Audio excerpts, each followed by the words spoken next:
F'diskors li għamel waqt l-attività fejn il-Partit Laburista qed ifakkar is-46 anniversarju mill-Ħelsien, il-Prim Ministru u mexxej Laburista Robert Abela elenka l-kisbiet soċjali ta' dan il-Gvern illi setgħu biss isiru grazzi għal ħelsien ekonomiku li kiseb pajjiżna fl-1979. Ħelsien ma kienx ifisser biss kif forsi jaħsbuh titneħħija tal-forzi militari minn dan il-pajjiż. Kien ifisser hekk ukoll, però kien ifisser ħafna iktar.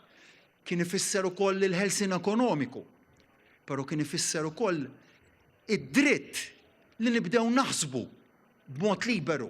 Il-ħelsien tal-imħuħ minn soċjetà li għal ħafna żmien intenzjonalment evitat li titkellem fuq il-bżonnijiet reali ta' wlieda. U propju għalhekk li issa għax pajjiżna neħħa dak ix-xkiel u akkwista dan il-libertajiet li pajjiżna jista' jibda joħlom mill-ġdid iħares il-quddiem u jażel ukoll liema direzzjoni rridu li nieħdu lil pajjiżna. Hawn fakkar kif minkejja l-kisba tal-ħelsien aktar minn 40 sena ilu il-ħelsien ekonomiku irid jibqa' jinkiseb ta' kuljum. Dr. Abela nnota kif dan ma kienx il-każ fi żmien l-aħħar Gvern Nazzjonalista meta pajjiżna kellu ma' 8,000 ruħ qiegħda. Ħelsien ekonomiku li reġa' beda jinkiseb mill-2013 lil hawn kif pajjiżna reġa' beda jimraħ ekonomikament. Dan il-ħelsien ekonomiku imbagħad jissarraf fatt ta' kisbiet soċjali għal kulħadd. Indaħlu jdejna fil-but ukoll biex nibqgħu nagħtu ċans aqwa lil koppji kollha li għandhom sfidi ta' fertilità biex huma wkoll ikunu jistgħu jsiru ġenituri. Issa ħalli ħadd ieħor ftakru lil dak il-koppji ħallihom jistennew. U meta ġejna biex iwessaw il-liġijiet tal-IVF sibnihom kontrina wkoll. Daħħalna jdejna fil-but aħna wkoll mhux allarmi, imma biex daħħalna benefiċċju ġdid kontra l-għoli tal-ħajja li iħallsu kollu kemm hu l-Gvern u għandek familji li minnu jirċievu mal-1,500 euro oħra fis-sena. Investejna wkoll le mhux fl-industrija tal-armi imma biex qed inħallsu aħna bħala l-Gvern eluf ta' euro f'kirjiet sa 10,000 euro fis-sena kull familja għal dawk li għandhom kera ta' qabel il-1995 u evitajna hemmhekk sitwazzjoni fejn mijiet ta' familji setgħu jispiċċaw f'sitwazzjoni ta' mingħajr saqaf fuq rashom.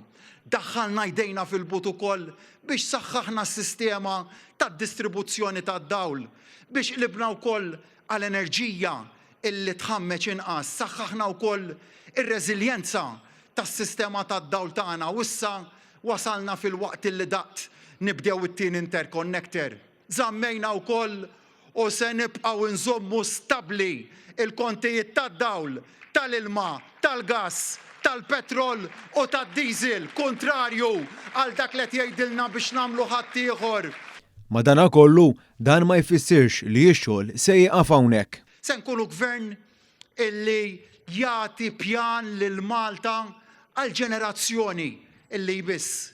U għalhekk illi fil-jiem illi ġejjin se nkunu qegħdin inħabbru il-viżjoni illi għandna l-pajjiżna li toħodna mill-lum sal-25 sena li ġejjin, sal-2050. Il-viżjoni ċara li għandna għal tal-25 sena li ġejjin li se jkollha wkoll mira ċara intermedjarja sal-2035. Din se tkun viżjoni l-ewwel darba li qatt pajjiżna se jkollu politika hekk li se tkun imsejsa bħala l-bażi tagħha fuq is-sabiħ u s-saħħa ta' dan il-pajjiż, is-saħħa li toħroġ mill-laqda tal-familji tagħna, il-bżulija u r-reżiljenza tal-ħaddiem Malti, il-patrimonju nazzjonali, l-ambjent naturali, ir-reżiljenza tal-industrija tagħna, il-kompetittività illi tagħtina l-qalba diġitali kemm fil-Gvern kif ukoll fis-settur privat